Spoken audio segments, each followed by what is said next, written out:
Meus amigos, irmãos e irmãs, tenho a satisfação de saudá-los nesse domingo, dia do Senhor, quando celebramos a solenidade da Assunção de Maria, a mãe de Jesus Cristo, nosso Salvador. A morte é consequência da vida, não há como fugir. Por mais que a gente ame alguém, a gente não consegue impedir que ela morra. A gente pode ter recursos, poder nesse mundo, mas o nosso desejo não pode impedir que a vida siga o seu curso. A morte é passagem obrigatória para todos nós. Diz o catecismo da nossa igreja que ao morrer, a nossa alma é separada do corpo. De tal maneira que o corpo, que faz parte desta natureza, retorna a ela. Pó ao pó, assim está escrito. Foi assim desde o princípio. Mas a essência da nossa vida é eterna. É o sopro de Deus que habita em nós. Nós chamamos de alma. A alma é imortal. Contudo, a igreja nos ensina que há um mistério que envolve a morte, do qual a nós não nos é permitido desvelar. Não existem categorias de pensamento suficiente em nós para entendermos o mistério que envolve a morte. Mas nós podemos tatear, nós podemos contemplar, nós podemos, a partir do ensinamento de Jesus, ouvir o que a igreja ensina a respeito desse acontecimento, do qual todos nós haveremos de participar. Nosso corpo é formado dos minerais que existem na terra, nas plantas e nos outros animais. É o que nós somos, partes dessa natureza. Nosso corpo será desfeito, de tal maneira que voltará a fazer parte da terra, da natureza de onde saiu. Muitos de nós seremos enterrados, outros serão cremados, outros irão submergir nas muitas águas que dão vida ao nosso planeta. Outras pessoas ficarão expostas ao tempo. Não importa. Os 4 elementos da natureza nos terão de volta: terra, água, fogo e o ar. Mas o Espírito que Deus soprou em nós, separado do corpo, do qual faz parte, entrará num profundo sono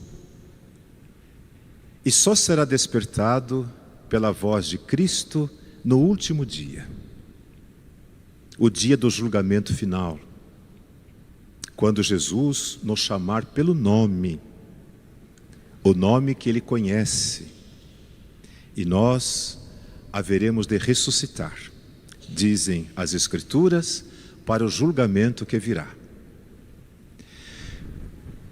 A igreja ensina que naquele dia, nosso corpo se unirá novamente ao nosso espírito. E não me perguntem como isso acontecerá, porque nós não sabemos. Mas nós sabemos que para Deus tudo é possível. Ele nos chamou do nada a esta vida. O profeta Jeremias, falando de Deus e repetindo as suas palavras, dirá: antes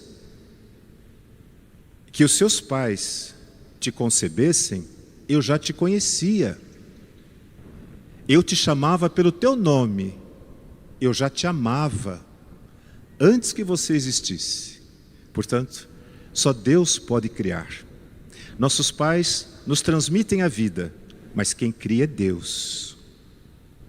Por isso, não há por que duvidar de que Ele pode tirar das águas, do fogo, do ar e da terra corpos e reuni-los ao Espírito. Não devemos nos preocupar tanto com a nossa aparência física, porque Jesus, depois da ressurreição, ao se apresentar aos seus apóstolos, eles não o reconheceram. Ele estava como que transfigurado. Ele estava na glória. Então já não tinha mais o aspecto de antes, a tal ponto que mesmo aqueles que eles foram mais próximos não o reconheceram. Maria Madalena, por exemplo, amiga de Jesus, próxima.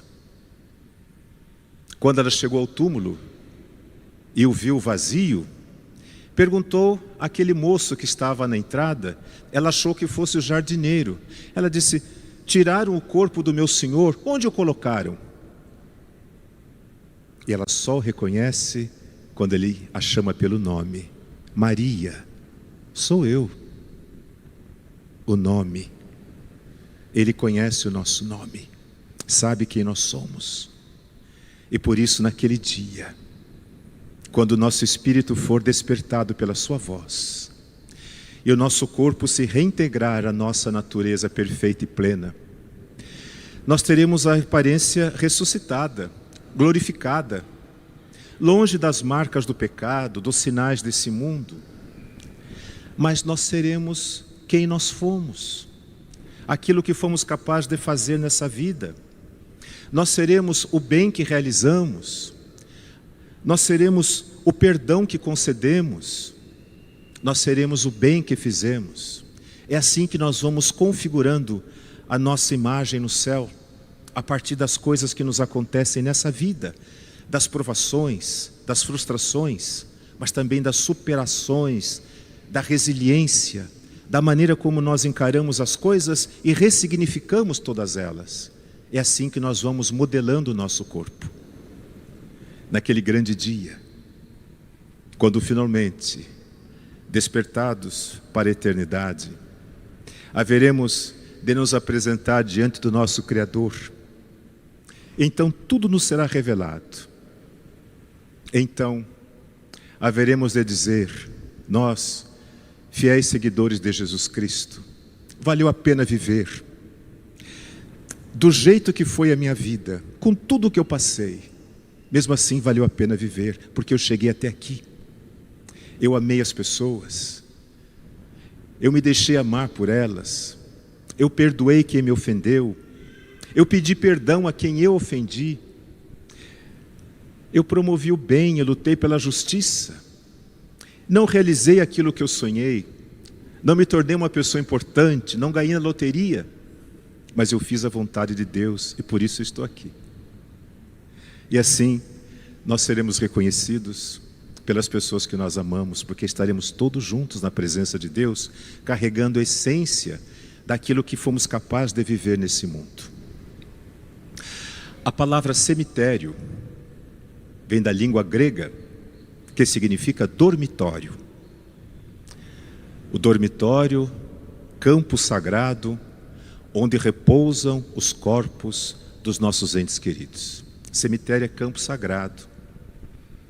Por isso, quando a gente vai buscar indulgências, a gente tanto faz vir à igreja como ir ao cemitério e praticar as obras prescritas, porque ali é terra santa. Profanar um túmulo é pecado grave.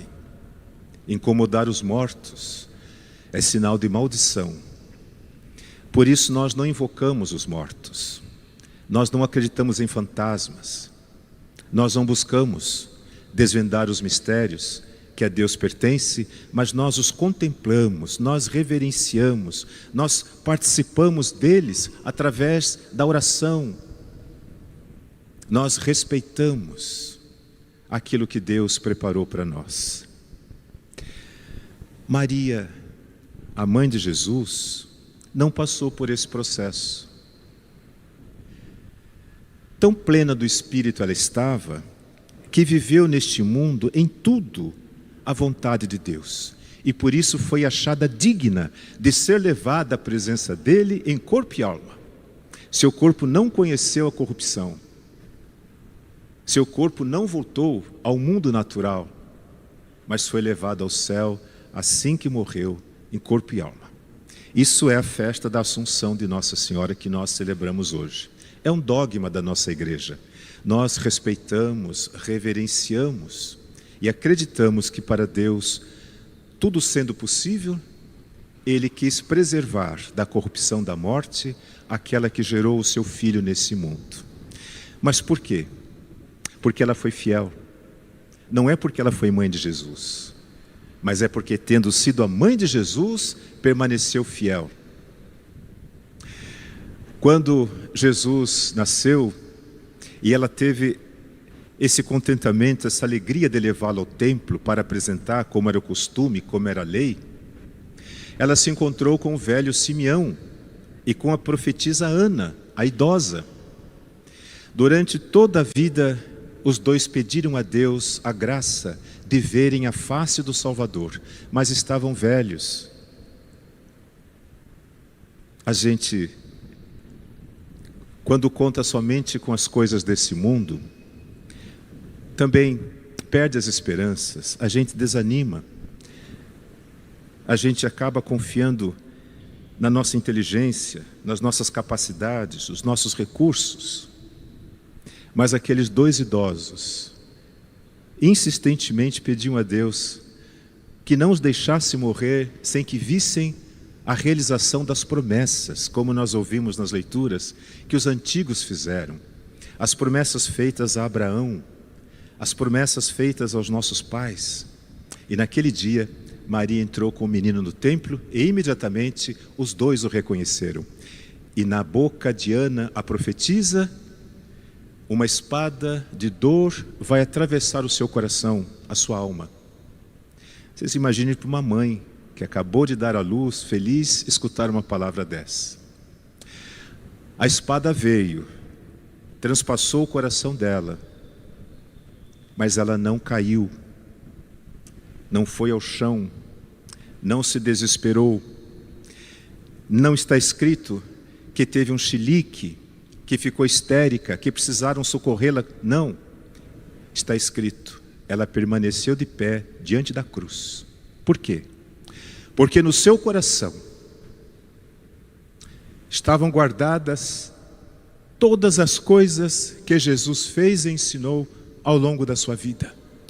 A maioria das coisas ela não entendia, era uma moça simples, mas guardava no seu coração, mesmo sem as compreender.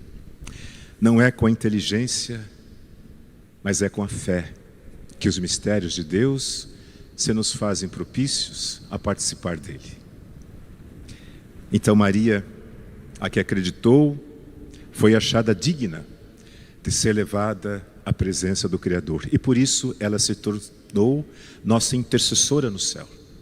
E nós acreditamos e pedimos as graças, as bênçãos que dela nos advêm, porque ela está junto de Jesus, no céu. Um ser humano, uma criatura que ressuscitou. Peçamos, pois, a ela que nos ajude a vencer as grandes provas dessa vida, a suportar o peso da cruz e a permanecer de pé diante do sofrimento, das provações, das perdas e de tudo aquilo que tivemos que passar nesse mundo, para finalmente chegarmos ao momento de fazermos a passagem, descansar o repouso da morte e, enfim, ser chamados por Jesus para a vida eterna.